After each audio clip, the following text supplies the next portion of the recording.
A Maryland panel has recommended lighter sentencing guidelines that focus more on treatment than on incarceration for people charged with possession. Now, Jim, what do you see as the pros and the cons of this? So, that's a tough one. I believe, frankly, that everything from drunk driving to minor drug crimes, and I don't know what I define as minor at this point, potentially does carry sentences that perhaps don't fit the crime. I mean, in my mind, if someone can't be trusted to not drive while they're intoxicated, assuming they don't hurt or kill someone, to take their license and be done with it. That takes care of the problem. Well, sometimes. Sometimes. And if we have problems beyond that, then deal with them. But I think our prisons are overcrowded with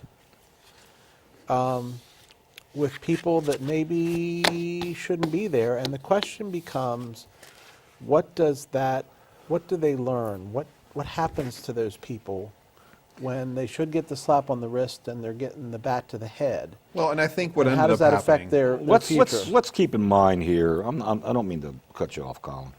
Actually, I do, but it's okay. Let's keep in mind here that people who are in prison right now for minor infractions such as violation of probation, even 5 ounces of weed, okay, which isn't a dangerous thing, but okay, they're in prison now, and that's what they're claiming. These people don't have a clean record, okay? Maybe. Trust me, I have never, and I was in the prison system long enough to tell you, I have never seen anyone who came up to me and told me, listen, man, listen, I'm innocent. I'm here because I was just, I was swept up in the, in the raid while these guys were robbing the liquor store. I was just standing outside. Okay, you go back and look at case search, Maryland case search, and find out that it's got a rap sheet this long and has been in prison 3 other times, and he was on probation. All right, guess what? Guilty by association. You're going back to jail for violating your probation.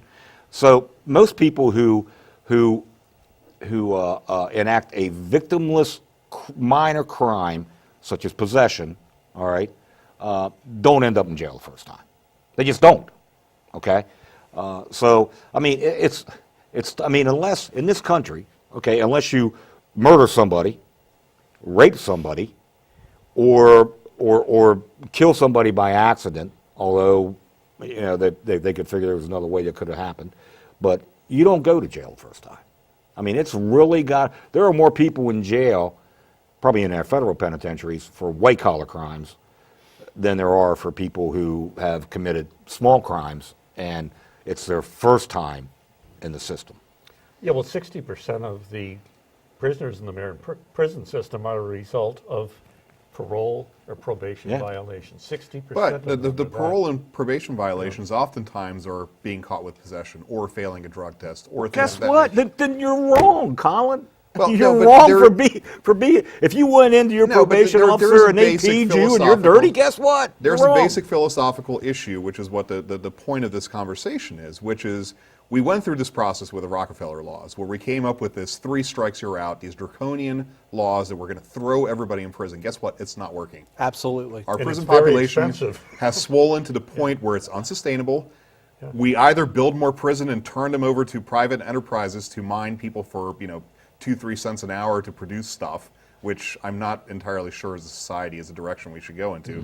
Or we need to examine exactly what constitutes a crime and what doesn't constitute a crime. And one of the points of this conversation, in addition to that thought process, is whether or not drug addiction is a Criminal medical versus a condition health issue. or a criminal thing. Yeah, and well, I think at some level, just like alcoholism is a medical condition, I think Yeah. drug addiction may be as well. Well, they're doing Well, and something in oftentimes, okay, so Massachusetts. let's forget possession here. A large portion of people who get thrown in jail for the first time are thrown in jail for distributing narcotics. So And depending I'm on what it okay is- with that, just so you know. Well, depending on what it is, and we were throwing people in jail for distributing alcohol during Prohibition.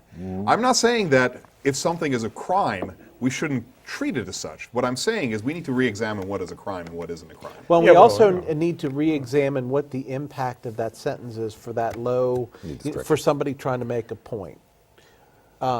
Because, and I'll give you a personal example. I had a young man that worked for me part-time who got caught with possession. He got put in jail, and I am telling you, he came out different than what he went in, It's a and lot it worse. wasn't better. Well, you know, in Gloucester, Massachusetts, they have decided, the police force, the town there, and it's about probably the size of Hagerstown roughly, they're not prosecuting people for these drug and marijuana.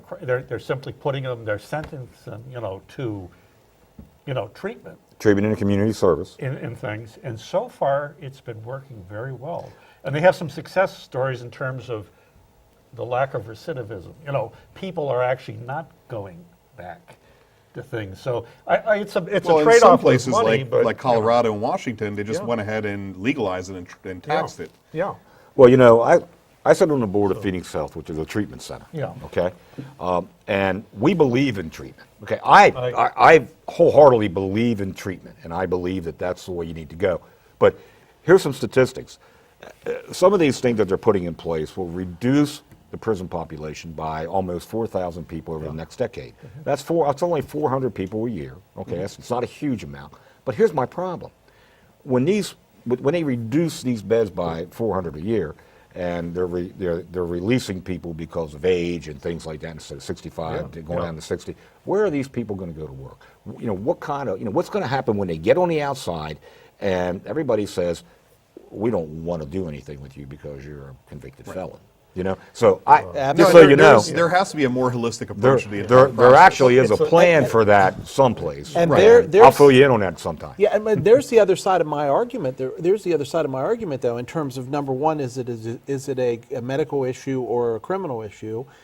Number two, what does it do to the person that is thrown in jail and then gets out? And again, in my case, it was not positive. And number three, what does it do to those who would judge this person as a potential employee or spouse or whatever the case may be? Are we building? Well, and- building Well, something? there has to be some help outside Definitely, of the if they're system when saving they get money. out, so that they can get a job and they But- can do those kind of And- things. and but if you took that money that we're paying to incarcerate these people and put it into treatment, It's a lot cheaper. one would think. It is Well, if you cheaper. put it into treatment, but still, Jim, you're not answering the question about what do we do about employing these people.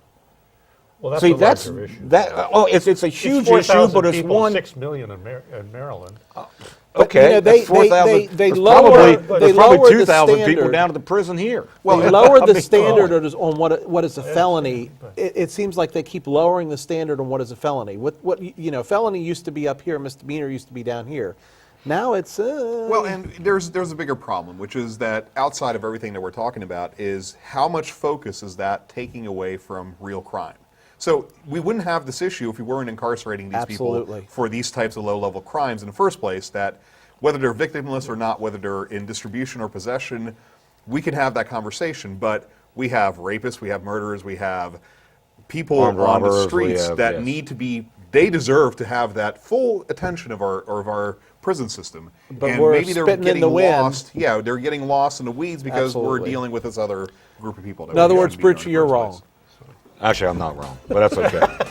Next up, find out the new proposed West Virginia legislation affecting concealed carry of firearms. We'll come back in 3 minutes.